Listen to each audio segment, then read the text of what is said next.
Hey, this is Liz, and you're listening to the SouthCack Syndicate Podcast. Episode 19 We're here. We're getting close, dude. to 20. I don't know if that's a...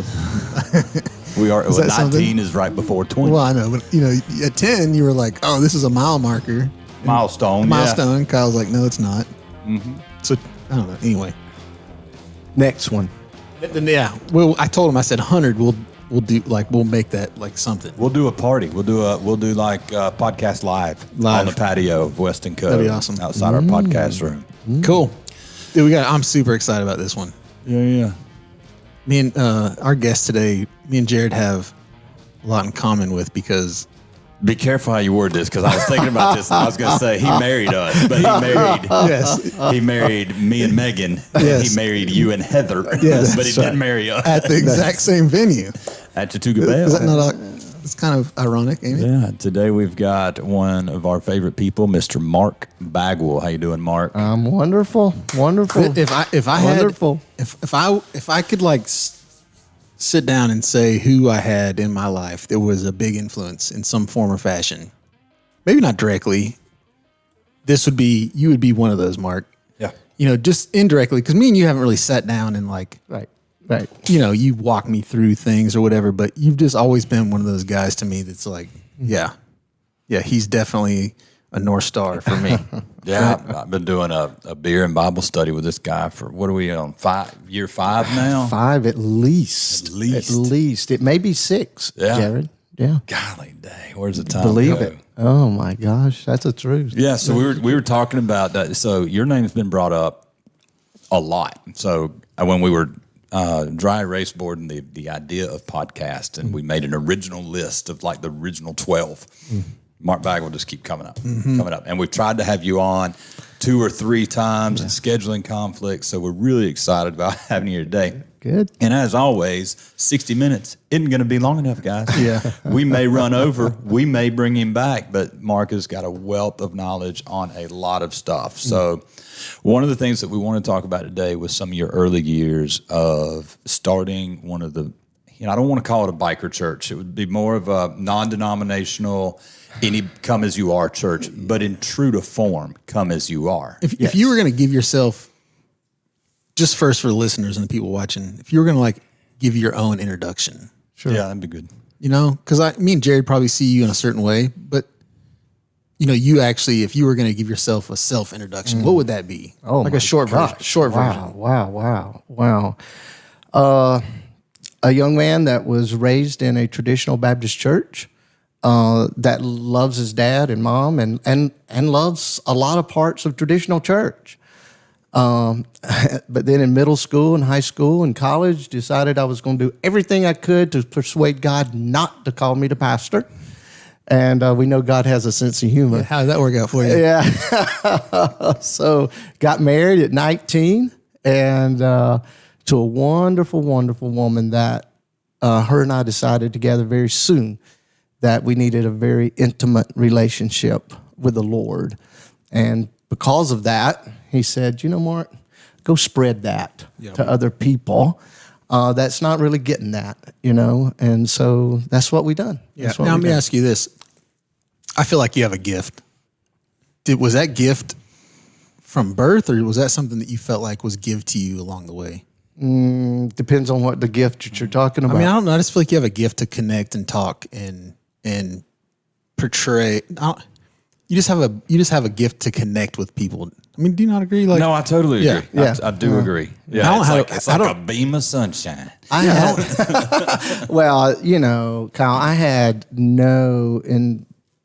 I wasn't intimidated at all from a very young age to sit down and talk with people that had a lot of money or didn't have anything. Didn't matter. It really don't matter. It really didn't matter what color skin they were.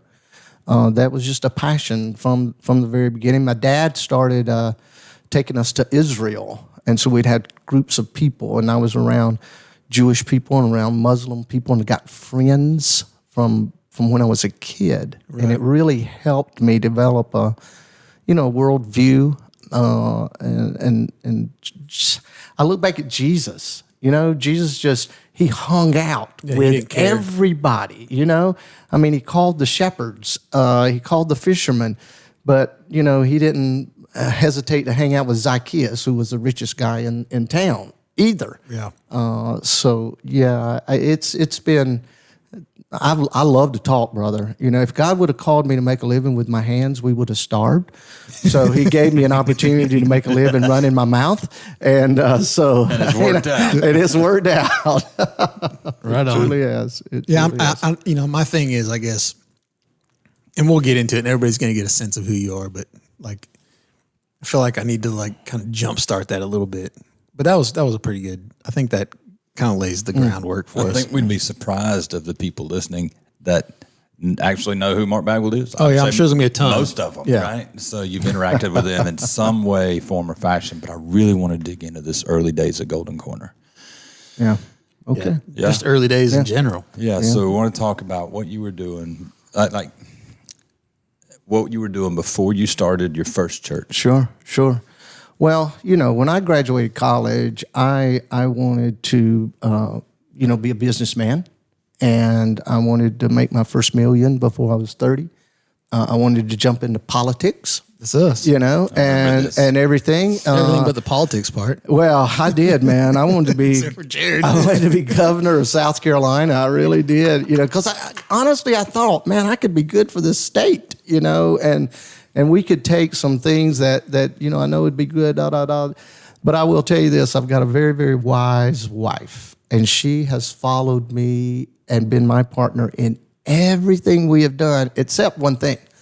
She pretty much put her foot down about politics. Yeah. That was not going to be my thing. Of course, Sheila, hears from the Lord in a very specific way. And so my dad did, even as a pastor, he started a small tour business because of our Holy Land trips. And so I worked with See the World Tours for years and, hosted a lot of tours across America and Canada and to Israel, which we still do now. Which is what you just got back from Israel, Just got back from Israel, 25 days there. How many times you been to Israel? That was my 25th trip. My dad baptized me, guys, when I was 8 years old in the Jordan River. Isn't that crazy? And when this is over, I'll show you a picture. We didn't know we had a picture of it. And they took thousands of slides, my mom and dad, and we slowly go through them, and boom, one of them There it popped was. up, and there he was, baptized me, and I'm telling you, I broke. I just broke. I bet.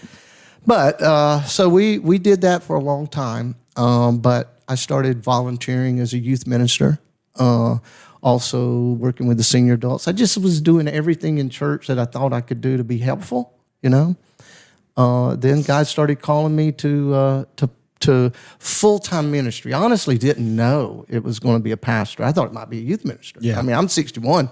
I could be a youth minister right now. I mean, Yeah, I'd yeah. love That's it. right. I would love it, and stuff. But so we did some fill-in work at different churches when they needed a pastor, and there was this little church. I don't know about it probably. Little church in Westminster called Toxaway Baptist Church, 19 people. And I was sitting there one day, and they were doing the music one Sunday, and I was about to preach, and God spoke and said, you need to let them know that you'd like to take this church. And I was like, no, you're not really telling me that, Actually, my wife said that he told her the same thing and she said she actually went to the bathroom and looked up at God and said, stop it. I know what you're doing, So on the way home that day, she looked at me. She said, Mark, I know you don't know exactly what you're going to do as a full-time ministry, but if you ever feel like God's calling you to pastor, you might want to take that church. And I was like, Are you kidding? Yeah, yeah, he said the same thing to me today. And so we did. And it was out in the boonies, man. It's a beautiful little church, white church on the hill, Yeah. And almost 2 years I was there, we were running 130 people. Wow. Yep. So I will tell you, for There you those go. folks that might be listening that aren't from this area, I mean, we're in the Bible Belt. We're in like church country, right? And so these little churches on the hill you're talking about, like California, unless you're out in the country, you're probably not going to see what we're talking about. But it's the quintessential. You look up white church on the hill with the steeple. That's what we're talking about. We got a lot of them. We got a lot Not of just that, we got a lot of them. Yeah. And that's something that I want to get into later. But So, about 2 years in, I had heard contemporary Christian music. It just started. A guy named Carmen and a group named Petra. Love me some Petra. Boy, they were rocking it out and stuff. this is before Striper. Yeah. It was, but a group named Truth, I'd heard them. Actually, I heard them at the Southern Baptist Convention. And when I heard them the first time, I thought God was going to kill us all. I thought he was going to shoot lightning down and kill us all. Rock and roll. Because it had drums and a guitar and a bass and trumpets, The guys had afros, The girls had like mini dresses. Now I'm talking just above their knees, and stuff. But seriously, after I heard one of the songs, I couldn't help it. Me and my buddy, 16 years old, we stood up and we just started clapping when we figured out we wasn't dead. And, and I really felt like that day, I was 16 years old. It was in Norfolk, Virginia. And I felt like that day, this was before I become a pastor, but I felt like God spoke to me, even though I wasn't really living for him. Yep. Guys, God will talk to you. God will talk to you even if you're not really looking to listen. He will. Then he spoke to me. I felt like he said, he said, Mark, if we ever do ministry together, we're going to use this kind of music. Mm-hmm. And I wished I could say that I just left there and just started pursuing it. Right then. It just is one of those things that is stuck in the back of your head. It did. Yeah. It did. And so when I was pastoring that little church, I was trying to bring in this contemporary type stuff. And with the original members, it wasn't going so well, to be honest, and everything. So I'm sitting in my rocking chair. Everybody should have a rocking chair in their kitchen. It is a place to sit and meet with God. And one night he said, okay, Mark, it's time to start that church. And I said, Lord, why do you want me to start another church when there's 68 Baptist churches, not counting the other churches in Oconee County already? Yeah. And he said, that's not what I'm wanting you to start. Now, I will have to say this, give the Southern Baptist and the South Carolina Baptist credit. They did back us. They did want to see. And y'all were looking for words on how it was. The best word there is just a contemporary church instead of the traditional church. And let me preface this, guys, I love choirs. I love Sunday school. Yeah. I love a lot about traditional church. That's just not what God was calling me to do. Yeah, he wanted you to move people. He wanted me to touch people that would never walk into the front doors of the traditional church. And I get that. That is just and I didn't know if it was for 60 people or 600. I didn't know. It didn't matter. I knew it was clear. It was one of those times you go to your wife and she's in the bed asleep. You wake her up. And you're just sitting there looking at her, and finally you shake her. And Sheila woke up, and I started just bubbling, just all this stuff and when I got done, Sheila looked at me, she said, Mark, I've known that for about 6 months. I was just waiting on you to hear it. That's typical Sheila. I know that. And that's the truth. I'll tell you another story later about when we started Shade Tree. Sheila knew that, but so we did. We kicked off. We had 30 people come together on a Sunday night, and we kicked off Golden Corner Church because Oconee County is the Golden Corner of South Carolina. Nobody had that name. If I'm not mistaken, that was like right here in the depot or something, right? The little pavilion, the octagon there. Yeah, the gazebo. Gazebo. We were actually in my living room that first Sunday night, and then the next Sunday morning, we had our very first service out in the gazebo. And honestly, I'll be honest with you, I wasn't real comfortable with it. Yeah. Can I be really honest? Yeah, Do yeah. we really want to be honest That's what we're here for. Okay. Because it had got out that Mark Bagwell was going to start a church that was going to have drums and guitar. Eventually, when we, our very first service, we had a acoustic guitar and a jam box. For those of you that know what a jam box is out there, and with a cassette player, and that's all we had. But all the churches, people were going to be riding by, going to their church, and there we were outside. I'm telling you, it was pride. There was some pride in there, but we had about 60 people that morning, and we sung. Sheila had put some blankets out on the grass, and she taught children's church. It was unbelievable. Yeah. It was an unbelievable Sunday morning.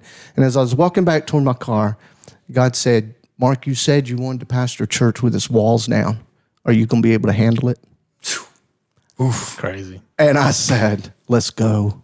Let's go, And so then God just started sending the right people, I led worship for a long time, and I'm not that great a singer, but boy, I surrounded myself with some great singers, and these instrumentalists come, and the worship was incredible, and God started blessing, and so that's how it all got started.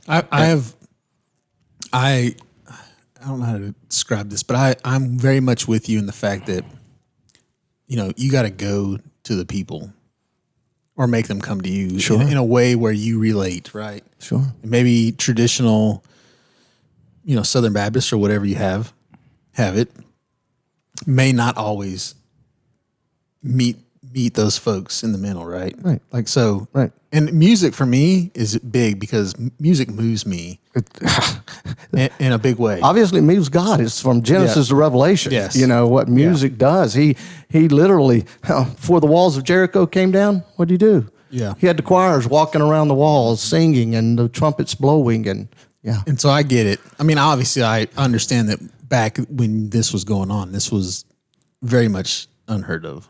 So I can't imagine, what you guys were doing. When was this? Give us a. We don't want to date you. Yeah. Last Sunday in May, 1993. Okay. You boys wouldn't even thought about then. No, we were. Oh, Were you? 93. Well, yes, you were. That's true. Yeah, That's true. 10th grade. We would have been Yeah, 10, yeah. 10, Maybe 9th or 10th. Yeah. Something like that. We were like 14. Yeah. That's true. That's true. 14, 15 years old. So yeah, I'm sorry, but it was not a thing that was being used at all. But Yeah. I knew, and we used to take old classic rock, which is still part of my favorite music. We would take the songs and we would change the lyrics before we knew that was illegal. And Before C-Stack. oh yeah, man, license for that. Golly days. We would use the Eagles. We would use Leonard Skinner. We would use, so That sounds like so many. much fun. It was unbelievable. And, so we would do that and people would relate to it. Yeah. And I say a lot of times, it wasn't my sermons, that brought people in at first. They heard there was a church they could wear blue jeans and T-shirts, and even shorts in the summer. And then there were a few times, the Bathing suits? a few ladies came in that we had to sort of, help understand that, yes, we can wear what, is comfortable, but then they would hear the gospel as guys. I went to Anderson Junior College, and I had to take Bible classes, and I was raised in Ralph Bagwell's house for anybody that would know him, the prophetic preacher that he was. But I didn't go to seminary. Yeah. And I'm going to be honest with you, seminary would have killed me, and I would have killed them back then. I think maybe seminary is a little more understanding to stepping outside the box now, but back then they were not. Yeah. And but we would share the gospel in a appealing, loving way, an intimate, an intimacy. That's what, when I say intimacy, that's what I think of. Into me, see, Lord. I want you to see inside me, and I want to see inside you. And they would be able to walk away with that and make a decision. Yeah.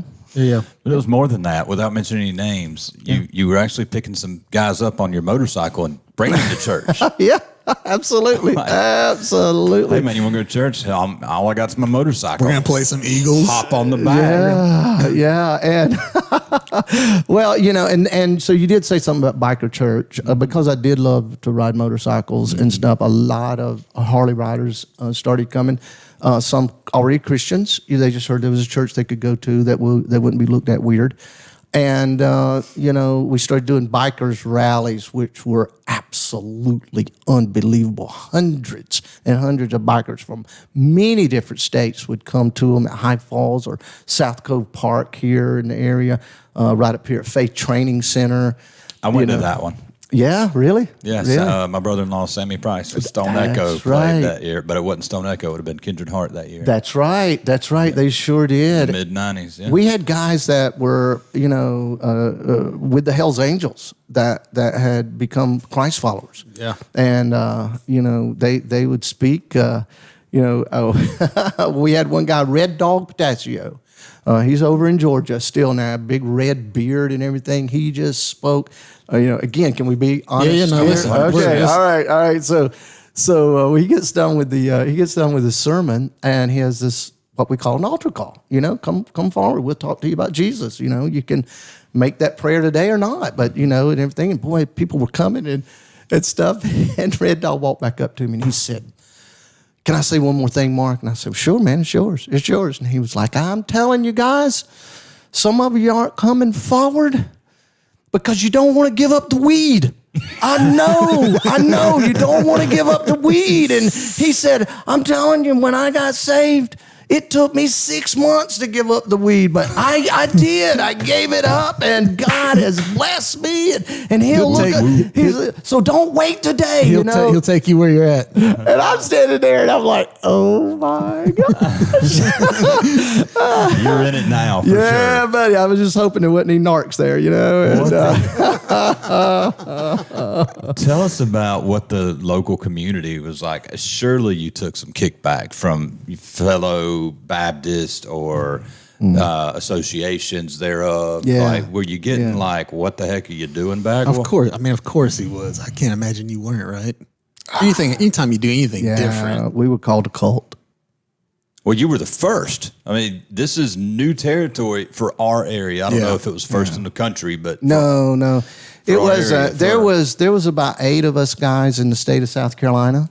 And like I said, the state convention really embraced us and brought us guys together from all the way from Myrtle Beach now up to here and everything in between. Right. And we're still getting together every single year. Is this your golf trip? No, this is not the golf trip. We do play golf while we're there, but this is a whole another thing. And we still and a lot of those guys are still pastoring those same churches. It's awesome. Many of them have started new churches. It's been an incredible thing, but yeah, we were not welcomed. Yeah. By the religious community. That was the funniest thing. The thing that's weird to me, I don't want to mean to interrupt you, but the thing that's awesome is that you touch so many people that those people that may have shunned you or looked down on you would have never been able to touch. And Kyle, that's very true. That's very true. As we applied to become members of different, religious organizations and stuff, honestly, they just didn't know what to do with us. And I'll say their hearts were sincere because this was the deal. If God was for us, they wanted to learn to be for us. If God was against us, they didn't want to embrace us. So they just didn't understand.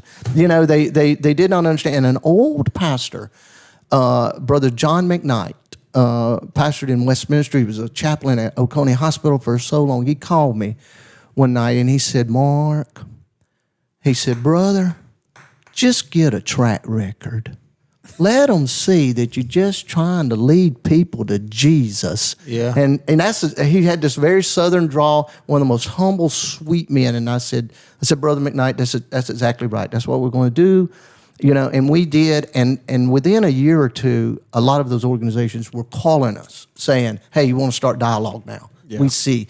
Because we were leading people to Jesus and we were baptizing people like crazy. People were just rolling in, and it was blowing our mind. I wish we could say that we were fully prepared for all of the growth that we received, right. And everything. And so I will say, I brought on another guy a little bit later, Ronnie Hodge, and his focus was discipleship. Well, that was a lot later, though, was it not? 3 years. Oh, that was it. 3 years. 3 years. 3 years later, Since the gazebo, since the 93. Yes. 3 years after that. 3 years. He came in, and I'm telling you, and me and Ronnie were like a married couple.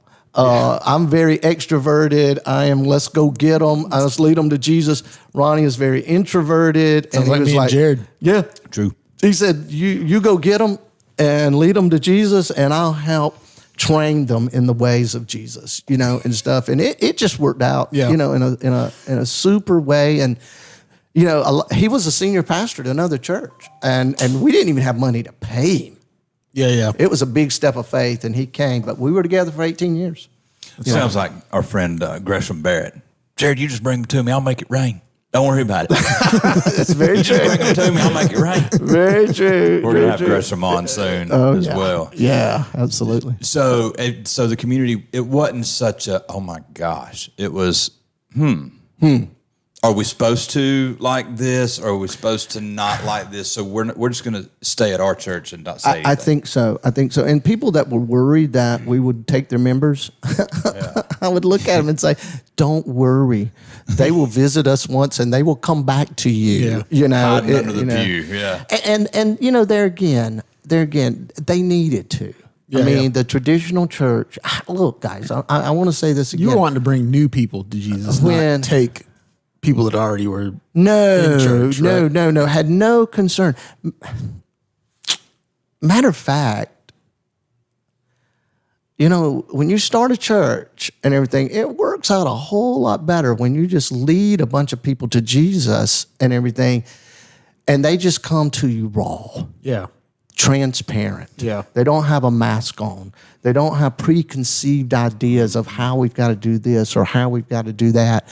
And it was the first church. If you go back to the book of Acts, and it talks about how the people came together, they broke bread together. We started small groups immediately, and they were wonderful things. And and you just grow together. It just makes for a wonderful church. Yeah, I can see that. So yeah, that's what happened. And I'll say this: some of those guys that would look at me and say, Mark, I just don't believe in your methodology. Really couldn't prove it by the Bible, but just I don't agree with the way you're doing this. Within years, they become some of my best friends. Yeah, they were preaching in our pulpit. I was preaching in their pulpit. Yeah. Well, when they see you changing lives, you can't. There's no disputing the fact that you're changing lives. No, either that or they just see the number of people that's coming to the brick and mortar. Like, well, we've never seen these people before. Why wouldn't they come to our church? Yeah. We need to pay attention to see what he's doing. But nobody really followed your lead there right away. They still thought it was not taboo, but it was different. It definitely took a while. And guys, now I'll tell you one thing I had to do was when people would come and visit, somebody at work would invite a friend to come to the church. And so when that friend came to the church, what did they have on?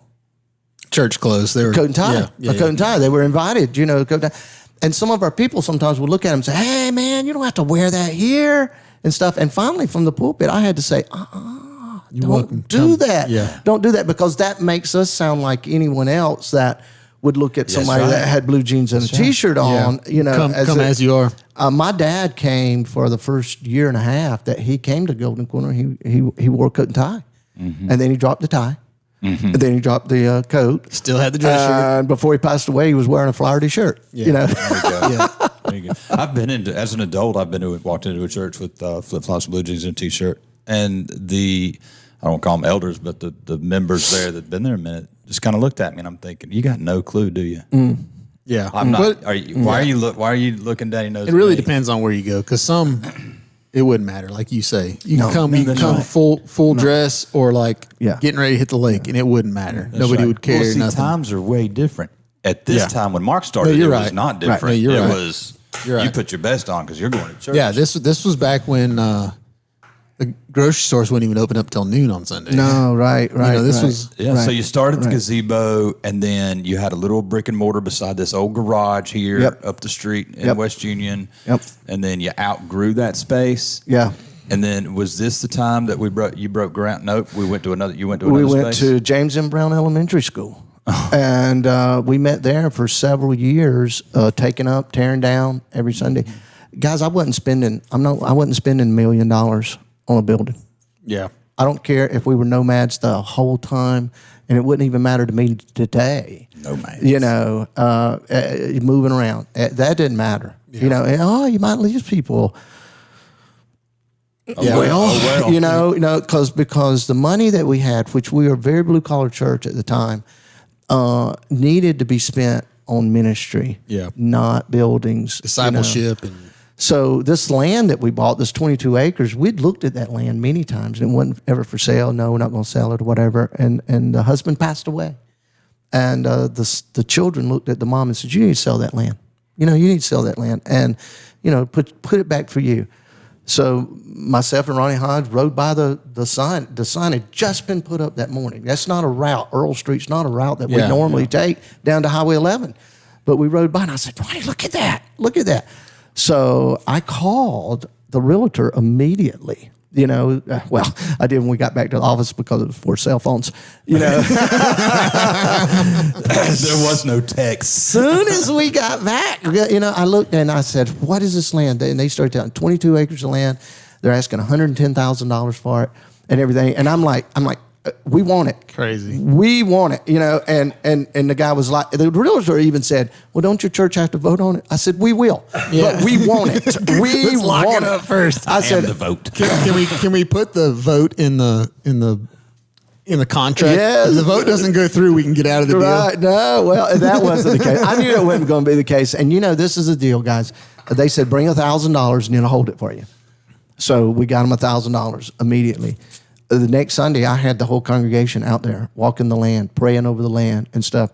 2 Sundays later, after a conversation about it and stuff, we voted on it, voted on 100%. The lady that owned the land called me and she said, Mark, I hear y'all want to buy the land. What are you going to do with it? And I told her a vision about building a building, but building a very friendly building, one that could be used 7 days a week, which it is now and everything. Putting up some playgrounds and baseball fields and stuff so the community could use it, which, that's all there now and stuff. And she said, well, I think $100,000 is a good deal for it. And I said, no, ma'am. I said, you're asking 110. And I said, we were not going to even, bargain with you about it. And she said, my husband would be so proud. I think 100,000. That's what's going to happen with that property. So when we literally signed on that, we paid down $45,000. We had never had $45,000 before. We paid down $45,000, and 18 months later, we burnt the mortgage on that property. Yeah. It was amazing. How long till you start building? Well, it was a couple of years after that, and another group from Alabama called the Carpenters for Christ come, and we had an architect that had drawn out our building, and they came, and it was an amazing week. There were 70 men on that property, Monday through the following Sunday. Well, we did service on Sunday. They didn't work on Sunday. They brought a transferred truck. They had a big kitchen in it and everything. And they charged us nothing. Really? All we had to do is pay for the material. And we had that huge building, and they dried it in a week's time. That's crazy. It's like an old barn raising. It was exactly like that, And at lunch or breakfast, we would have devotions. And, you could tell the carpenters that were there. They were looking at the watches. They were looking at the watches. We got to get going. We got to get going. And the guys, the Carpenters for Christ, they were saying, no, don't worry about it. It'll get done. Yeah. What's happening here is more important.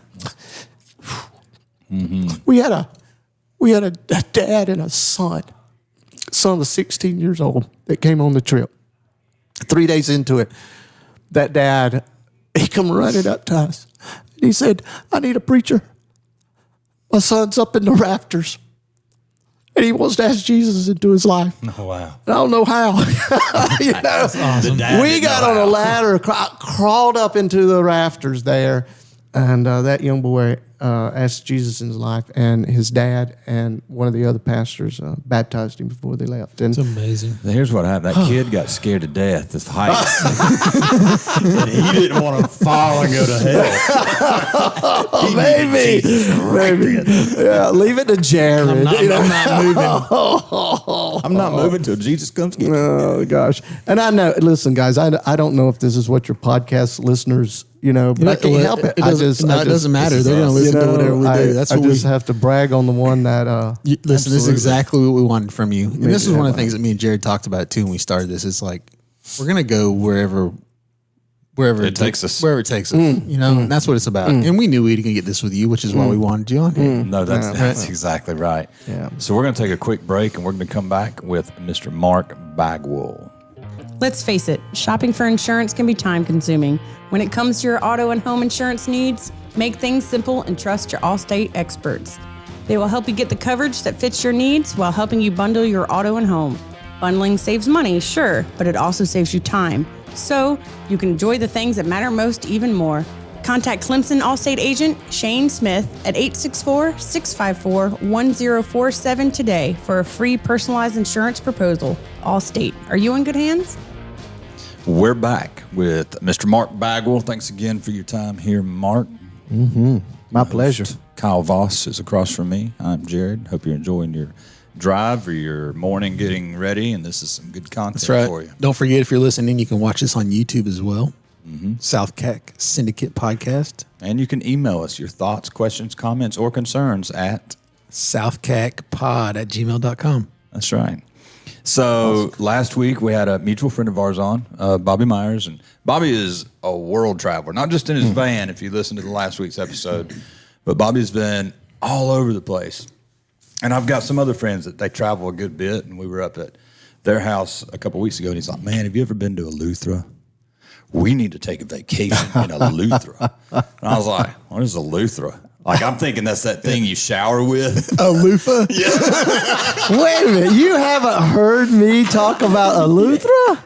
Oh, But my it sounds gosh. like, but I've heard you talk about it, but this guy's like, we spent some time there. It's beautiful. We got to go. It's unbelievable. Then I heard some of your stories in Eleuthera. Yeah. I'm like, this can't be the same space because it's a very small little. Yeah. You get like blue water on one side, Caribbean on the other. It's, 2 miles wide, 100 miles long. yeah, So- it's a very small little piece of land there. But A lot of mission trips there, right? So, yeah, that's just, I really wanted to share a little bit about that because one reason of Bobby's podcast last week, he really reignited something in me that has been with me ever since.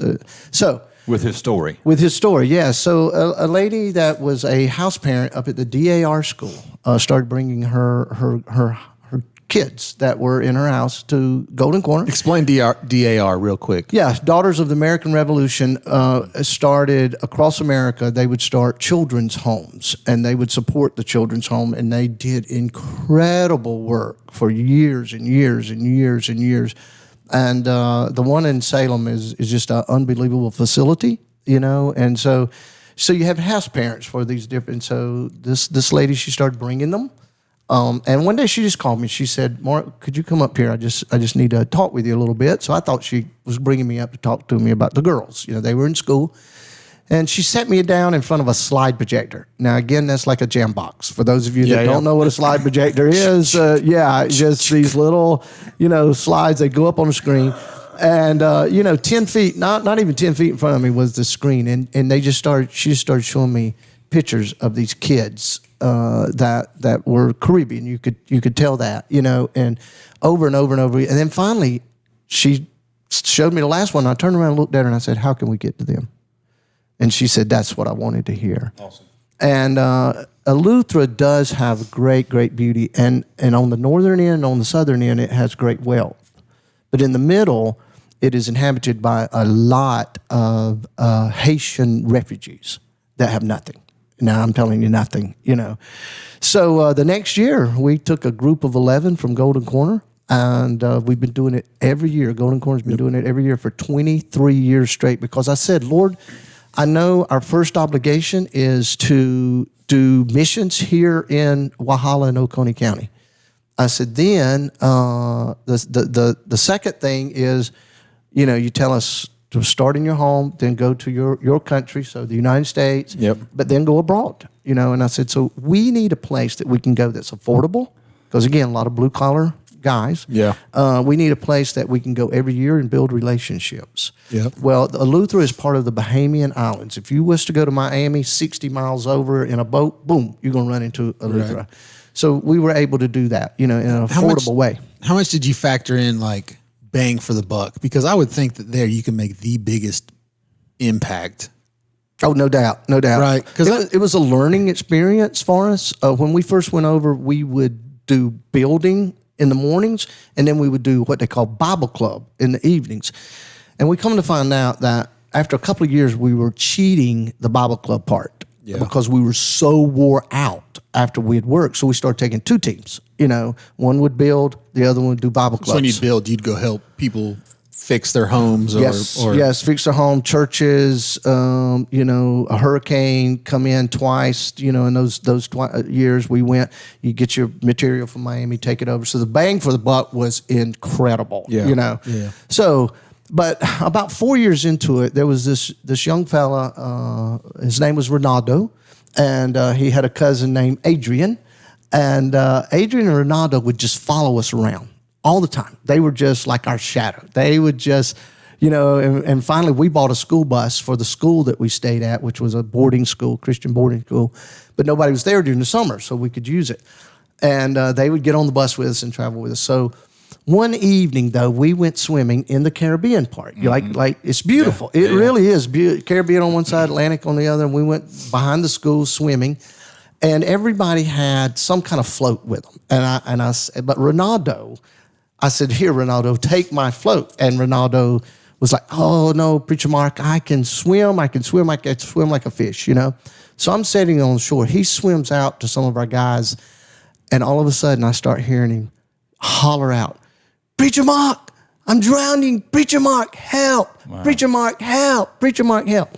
Well, I was lifeguard when I was in college and everything. So Preacher Mark just... Like Baywatch? Yeah, Preacher Mark just jumps in, and I head toward him, and I do the cardinal rule wrong. I grab him. And he sucks you under. And, buddy, he started crawling on top of me, and me and him wrestled, and we wrestled. Fortunately, about 5 of the other folks got there, and they brought floats and everything. And just like Bobby, by the time I got back, I was sucking air. I was. Adrenaline was kicking in at that point because you realized what just about happened. Yeah. But that night I'm laying in the bed, and I wake up, and I'm hearing this voice. "Preacher Mark, help. Preacher Mark, help." And the next day I hear a voice. "Preacher Mark, help. Preacher Mark, help." And that has stayed with me for the rest of my life when I start wondering if what we're doing is worth the effort. If if we should continue in this way, this faction. And I hear Ronaldo's voice saying, "Preacher Mark, help. Preacher Mark, help." Now, Ronaldo knew he was drowning. But there are still people out there that don't even know they're drowning, but they're hollering out for help. Yep. Help, help, help. And so, man, when Bobby was telling that story yesterday about how it changed his life, that rescue session changed my life forever. And it's still with me today, 30 years later. Yeah, but just like Bobby's story, it changed his life just like it changed your life. Yes. Do you keep up with Ronaldo today? Yes. Y'all and we FaceTime, now. And, I'm not at Golden Corner anymore, but they still do the Luther mission trips and everything. And every time Ronaldo finds out they're on the island. Now, Ronaldo today, he has a wife. He's sending his child to Bible club. He is that you guys started. Yep. Oh yeah, absolutely. That's that legacy stuff. Well, that's a relationship building thing that is not only huge on foreign mission trips, it is huge in our back door. Yeah. Building those relationships. We talk about that all the time. We call it, here on the podcast, we call it waves. Make waves because, you can do things in your life that are going to make waves that will then inspire me to do things in my life. 100%. And then I'll make waves, 100%. which are technically still your waves. Right? Just a ripple effect. It's just a ripple effect that continues on forever. Yeah, for sure. Long after you're gone. Like it's a legacy thing. For sure. I'm going to go to bed tonight and hear, "Preacher Mark, help." Me too. Mark. Me too. What a great story. Me too. Thank you so much for that one. That was, give us another one. Yeah, well. that just gets you in your feels right there. I get a taste of that every year because Kristen and Michael go still. To Luther, that's right. They took Stella Grace this year. Yes, and so like every year Heather's like, "Hey, yeah, maybe go on a mission trip." Y'all need to go to a Luther. Have you been? Yeah. Have you ever been on a mission trip? Oh, boy, that's a whole nother. That's a whole nother podcast. I've experienced things in my life that are those kinds of moments. So I know, I mean, I know that it would exceed my expectations, but I'm kind of aware of what I would get from it. And I kind of thirst for that, thrive, so I really want to go, but Well, Kyle, this is it. Every single time we went to Eleuthera, every time we go to the Holy Land, my biggest purpose in taking these trips is, yes, to accomplish wonderful things while we're there, but for the people that are with us in the team, that their heart just grows so much that when they get home, because our biggest mission field is in our back door.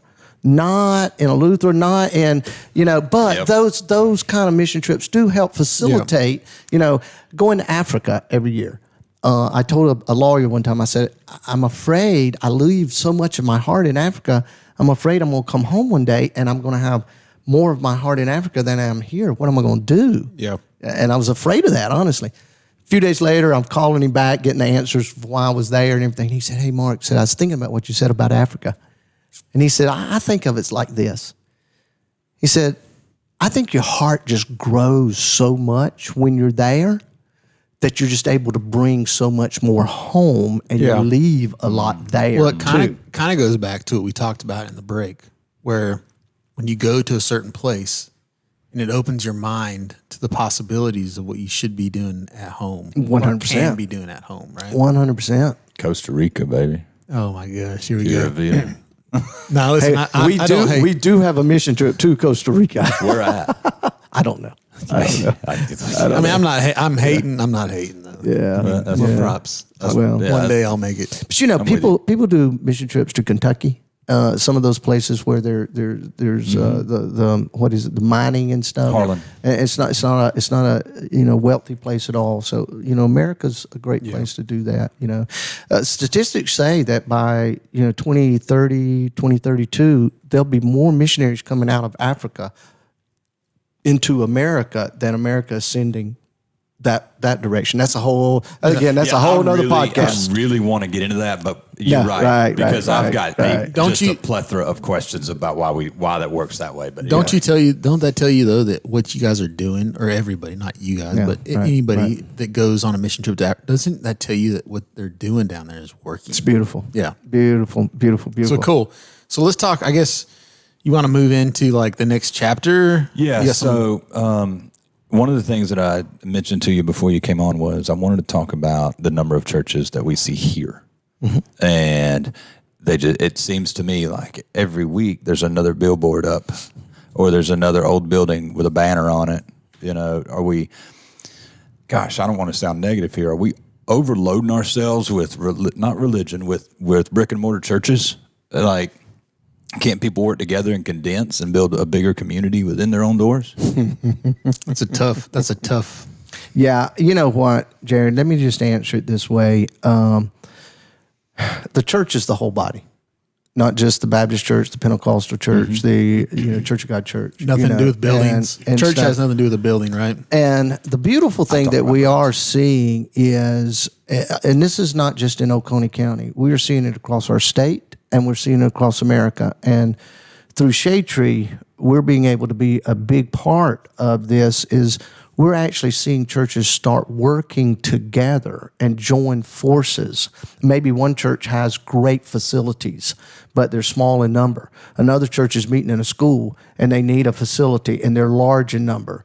And so they are starting to work together. Now, that's happened right here in Oconee. It's happened across America. And, to address what you said, we see a new church starting here and there. If God's in it, let it be. Let it be. And you know what? If they reach 15 or 20 people, so be it. And house churches, oh my Lord, house churches are becoming huge, and you can't fight with that because again, that's the book of Acts, and stuff. And that's a beautiful thing. So I get very cautious when I judge, this one should be, this one should not be, because I just know me in Golden Corner. And so, but I am excited about seeing finally, churches saying we need to help each other. Nonprofits are helping each other in extraordinary ways, where at one time they were so territorial They wouldn't. That's exactly. But today, and it's not just Christian nonprofits. It's non-Christian nonprofits working with Christian nonprofits. Non-Christian nonprofits working with non-Christian nonprofits. I see it happening, and it's a beautiful thing. Yeah, it's awesome. So we've got a lot of preachers. We'll talk about Oconee County, but I mean everywhere. It's like preachers like, oh, you got it made. You're with the Lord. You don't kind of stress in your life. Is that true? Oh, because you're a preacher? Yeah. Oh, yeah. No, So it's the opposite. And I want to get into shade but hold trees on. with this. Yeah. Listen, everybody that's sitting in those seats, I'm sure you feel like there's some responsibility on your shoulders as a preacher. 1,700 pastors a week are leaving the ministry right now in the United States. 70% of pastors' wives wish their husband had a different occupation.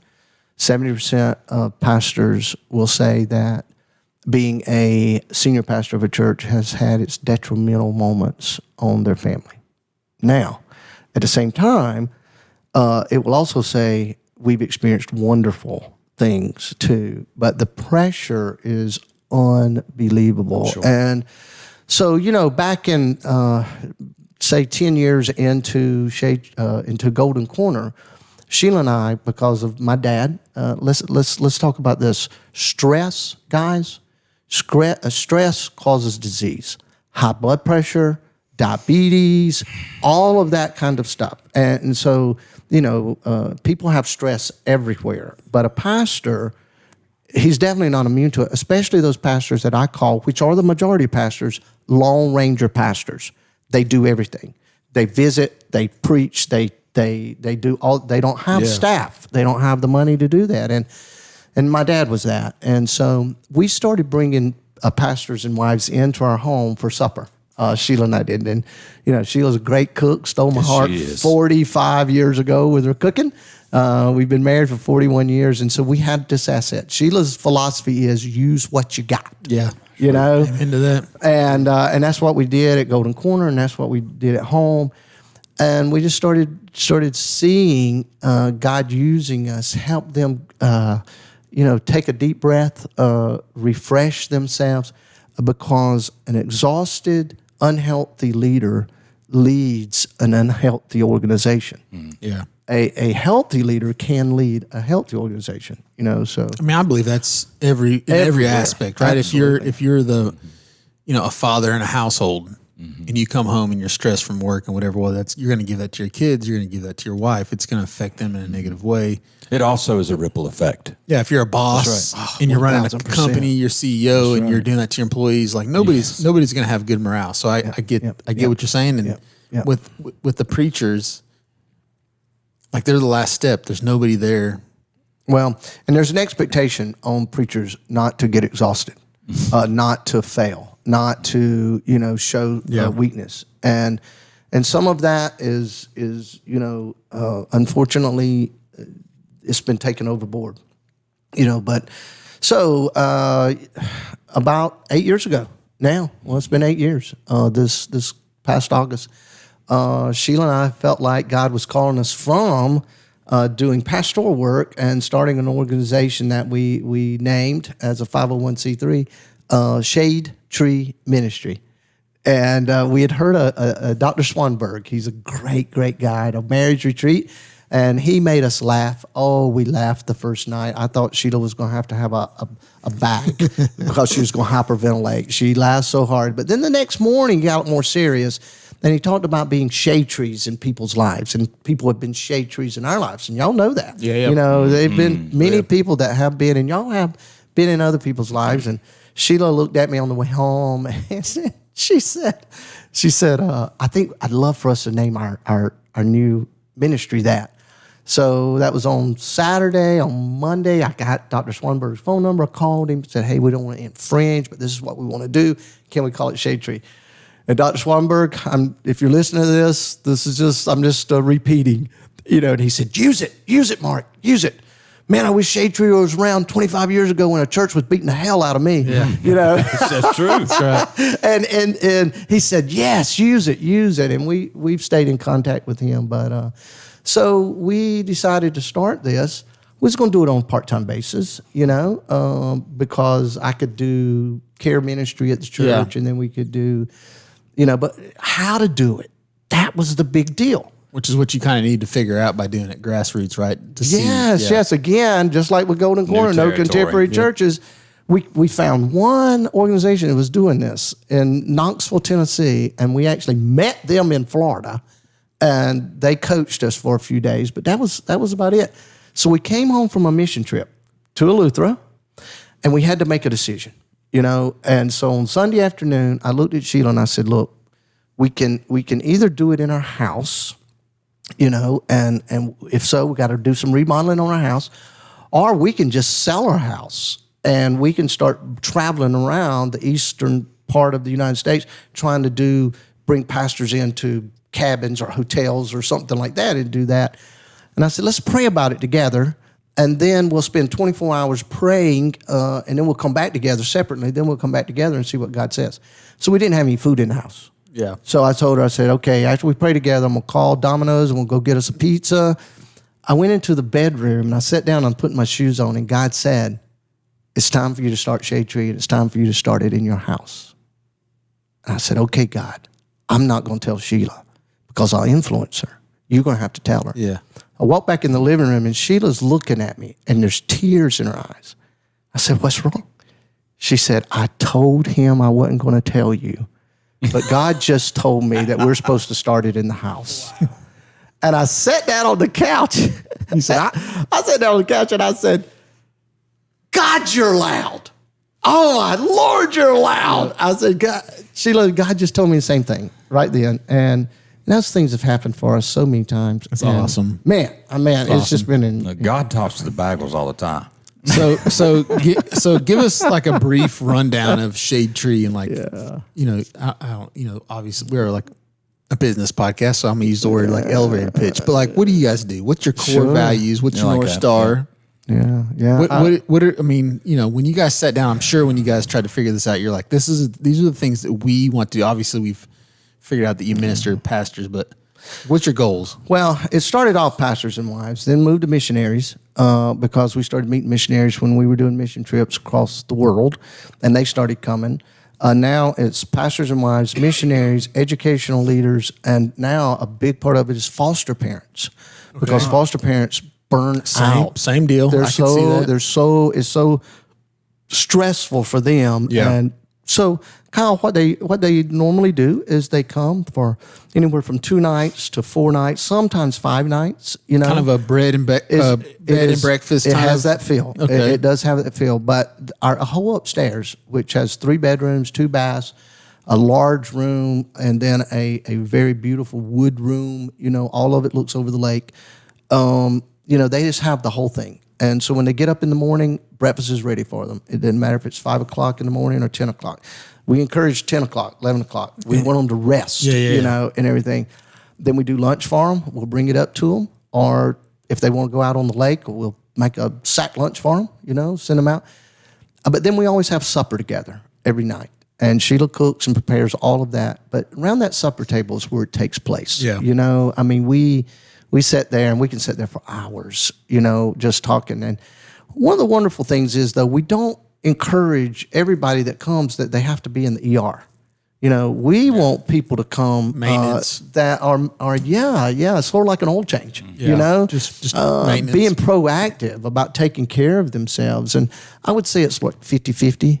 So do you guys proactively minister to these folks? I'm sure that, these guys are, the people that you're talking about are constantly pushing that out, right? It's to their congregation, it's to their to their kids, to their whoever it is, right? Are you guys like refueling them by 1,000% bringing that back? 1,000%. We're hoping they sit beside the well and just drink and drink and drink and drink. And a lot of times we'll say that first night they start talking about, how can y'all pray? You guys can pray for us about this or that. And I'll say, you know what? We have a lot of answers because of our experience. But the answers that we don't have, we know the guy that does. Yes, sir. Yeah. And you can meet him upstairs. And so many times in the next day or two, They tell you that come down the steps. Let me tell you. we got it. What has happened, Yeah. And And I'll give you a great example too. The second couple that come to us, man, they were just beat. They were beat. And I wish I could tell you why, but I can't over the Understood. I can't over the but their week with us was good. It was good. And 2 years later, they called us and said, "Hey, can we come back to Shade Tree?" And we were like, "Yeah, sure. We'd love to have you." And they said, "We want you to meet the real us, the us that now God has renewed, and He's put us in a place that we're just using our gifts and stuff." And when we opened the front door, we almost didn't recognize them. The glow that was on them, and we want to do it free of charge, for them and stuff, and God has provided to do that. That's awesome. How many of your I don't want to call them clients, but how many people that take part of Shade Tree has told you, "I'm done.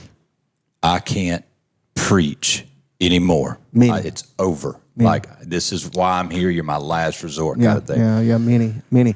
Or the wife has said, "I'm done." Yeah. Either he's done or I'm leaving. But there's a lot of stress on the preacher's wife, probably more so than the preacher himself. Man, oh man, I'm telling you what. That's or spouse. That's another conversation that.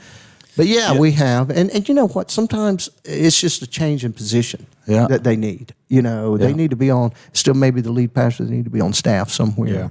Yeah. So Well, listen, I'll be the first, and we should probably try to maybe figure out how to do a podcast on this. But men in general, in my opinion, have this way about over focusing. Right? I'm guilty of this with my wife. Like, I focus on all kinds of stuff, and then I realize, like, you know what? Like, I'm so focused on taking care of them, I'm not focused on being with them or whatever. So I'm sure it's the same way with pastors too. You have the congregation they feel like is in their hands. It's for them to take care of, and it becomes such a focus that even your own family sometimes probably gets. It's just like men and work. Yeah. Right. We work really hard to supply things for our family when we really should work less and spend time with our families. Yeah. So the first year we had a couple. The guy comes down early. The wife is still sleeping in. Where me and him's just sitting out there. And he's very quiet at first, and finally he just looks at me and said, "Mark, my wife told me that I've been having an affair With the church?" And then I said, "Excuse me, what?" And he said, "She said I've been having an affair with the church," and she was tired of it. Yeah. She couldn't raise the kids alone. She couldn't do this and do that. And we walked through some great things, and I'm telling you what, again, I don't know all the success stories out there, but I do believe I know a lot of them, and it's a beautiful thing, and so we feel privileged to be able to the best thing about that is the changes you've made, but there's so many changes you've made that you don't know about.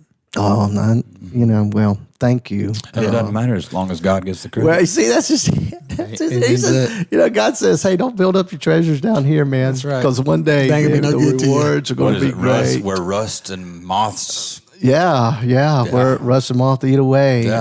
But so let's talk about what you're doing current. So probably about the same time, Mark and I started a Bible study about 5 or 6 years ago. Yep. And the preface of this Bible study was bring a 4-pack of craft beer. We're going to get in the beer. We're going to get in the Word. Yep. And we're going to sample some craft beers and. Man, which was also a first around here, right? Boy, I'd have been going to church a long time ago if they had a good IPA at the door, So when we started this church, it went to the shop here in Walhalla, and you did a very similar thing for an open group of guys. Yeah. And Robbie opened the doors of his shop, and y'all were doing it on an oil-soaked floor with all these guys that had probably smoked a joint and had a cooler full of beer, but you'd bring some food and just tell them about Jesus. And you caught a lot of flack for it, right? Yeah, we did. I remember the first time you had how many people in that? 12. And that was sentimental. Yeah. Yeah, it was. It was. It was. Jesus started with 12. We sort of went crazy when it turned out to be 12. That's true. Yeah, and then but you're probably a year after we started, so you're 4 or 5 years in on that group now. Yeah. January will be 5 and it's years. still going. It just moved out of the garage and literally into the tap room on their closed day. Yeah, on their closed day. At the garage. Hallelujah, man! We got air conditioning and heat now. It's fantastic, No doubt. And I attended one in the past 12 months. I went because a good friend of ours, Jimmy Stiff, was giving his testimony from Jackal, and it was just a banging. That we need to get Jimmy to tell his story on the podcast. Yes. That'd be great. Absolutely. But it's still going strong. And if you wanted to come, you do that every Monday night. Yeah, every Monday night we eat at 6:00. We start our Bible study at 6:30, and it is funny, because we have the lights on and everything. We don't have the lights on outside, but every Monday night somebody comes in to get a beer, and they see us in there doing a Bible study. And it's about 50-50, about 50%, because we say what we're doing, come on in. And, about 50% say, all right, wow. And they get some food and they sit there and with us, and the other 50% is like, no, that's okay, fine, and they back out, which is absolutely fine. But I learned so much from these guys as, we literally had a church of men come a few Monday nights ago, just interested in what was going on and how they could start something very similar, and it was beautiful listening to these guys that would not even say anything the first year, wouldn't ask a question, wouldn't speak, can't shut them up now, opening up. One guy said, I never thought I would be a Christ follower, and now I'm a Christ follower, and then Mark taught on praying with my wife. I never thought I would pray with my wife. And he said, every single night now, we pray together. And he said, this is what he said. He said, when Clemson lost to Carolina? Maybe Carolina. I guess it was. Everything said, I went to bed mad.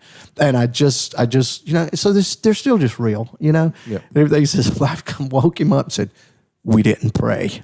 And he said, I had to suck it up, and said we prayed together. But they were just sharing those things, and it is an incredible experience watching guys that, no matter what color a person is, no matter where they may look as far as the gay rights or anything like that, just no matter if they're poor or they're rich or whatever, they can come walking in there and hear the beauty of Jesus Christ. And many of them have a beer together, and we sit there and we talk, and it's been fantastic. Don't you think that's kind of like a replay, though, of what you went through? I asked him that when I said, it looks like you're going to start another Golden Corner. He's like, no, I'm not.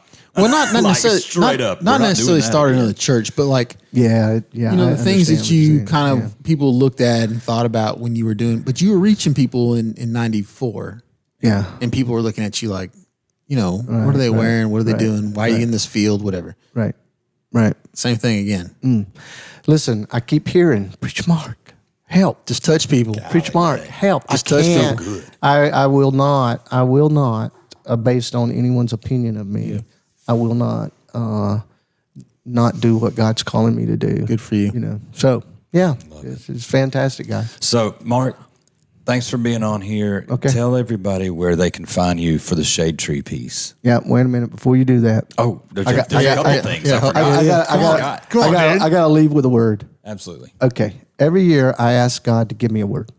Last year it was a rest. He's talking to me personally. Hey Mark, you're not doing a real good job at what you're teaching people. And Jesus knew how to rest. I mean, he got away and everything. This year, it took a few months into the year before me to get it. But the word is not just a word, it's a few words, and it is, don't be afraid. And guys, if you're listening to us out there, I want you to hear me. From Genesis to Revelation, we read so many places where do not fear, do not be afraid. I'll give you two quick, great examples. One is the story of Jesus and Peter, their first real interaction. And And Jesus is standing beside the seashore at Sea of Galilee, and people are pressing in on him. And he looks at Peter, who's been fishing all night, didn't catch a thing, and said, "Hey, man, can I stand in your boat for just a little while and teach? Or I'm gonna be pushing water." And I can see Peter right now saying, "Go ahead. I'm cleaning my nets Whatever, and everything." Yeah. And so he gets through teaching. Peter had to hear what he was saying and everything, but still, he didn't just jump on board and everything. And Jesus gets out of the boat, and he turns around and looks at Peter, and he says, "Peter, before you go home, you need to do something. I want you to push out in the water a little bit, and I want you to throw your nets back out." And remember what Peter said? Peter said, "I've been fishing all night." And you know what Peter was saying? Yeah. "I'm a fisherman. You're a carpenter." Yeah. But Stay in your there lane. was some Stay in your lane, bro. Stay in your lane. There was but there was some peer pressure there because there's a lot of people looking, and Peter had to do it. We all know the story. He threw the nets out, and I'm telling you, when Jesus speaks, even in nature, things happen, and those fish were jumping in that net. I think they were jumping in the boat. You know, but it tells that he had to call his friends to help him get all the fish in. Peter gets out of the boat and he kneels down in front of Jesus and he says, "Go away from me. I'm a sinful man." Normally we teach it that Jesus then said, "Follow me, and I'll make you fishers of men." Yeah. First thing he said was, "Don't be afraid." Yeah, because he was afraid. And then he said, scared. "Now, Peter, don't be afraid of me. And don't be afraid of what we're about to do. But man, you come and you follow me. And I'll change your life forever." The boat was about to sink another night. Jesus sees it and he's walking across the water, and the men see him and they start saying, "It's a ghost. It's a ghost." What'd Jesus say? "Don't be afraid." The woman reached out and touched the hem of his garment because she had that issue of blood situation. "Who touched me?" And she started confessing to her, and he said, "Daughter, don't be afraid." Yeah. If you're listening here, there's so much in this world that wants to make you afraid. Mm-hmm. The news wants to make you afraid. True. All news. I'm all news. The parties in Washington, all of them want to make you afraid. Don't be afraid. Yeah. Don't be afraid, my dear friend. I mean, Jesus is wanting to speak to you tonight and say, "Don't be afraid." It's awesome. So true, especially in this time. I read something this morning. It was like you put 100 black ants into a jar and you put 100 fire ants into a jar and you put it on the kitchen table, nothing happens. You stir it up. You go back and you grab the jar and you shake it violently. You put it back down. All the ants start killing each other because the fire ants think that the black ants are the enemy and vice versa. When in reality, the ants aren't mad at each other. They ought to be mad at the person who picked up the jar and shook it. There's so much truth to that that goes back on what you just said. There's so much stuff. And we saw that in COVID in a whole different way, man. Yeah. We were just a bunch. I've never seen so many lions led by sheep in the past 2 years. Although what's happening, though, is you're seeing a lot of those lions be awakened. That's right. I believe in that. I think a lot of people are starting to come, they're realizing. No, that's right. And so that's that. If there's any good that comes from that, I think that's what it's going to be. But at the end of the day, we all know who's in control of the whole thing. That's right. We do. Absolutely. So, Mark, don't be afraid. If you guys want to get a hold to me, there you go. Go to www.shadetreeministry, ending with a Y, ministry.org. And you can see our website, and it's a very good way. So if you're an individual out there, or you're a pastor, or you're a leader out there in some way, and you need some rest and some loving and some good food and everything, you contact us. We have people come as far away as California. That's awesome. And if you can't get to us, we'll help you get to us. Yeah. Can we come just for the food? Yeah, you can. I will tell you this. You can. You will not regret it. No. That's right. I've never been there, but I know this man. That's exactly Maybe right. I know you won't regret it. That's right. Mark, we love you so much. Thank you so much for taking the time. You've been on a bucket list since we had the idea of starting a podcast. Yeah. So this is a real big deal. I appreciate your time and your words. Love you guys. Thank you. All right, guys. We'll see you next week for episode 21. No, 20. 20. Oh, shoot. Episode 20. 20. Thanks for the beer. Thanks for the fellowship. We'll see you next week. See you.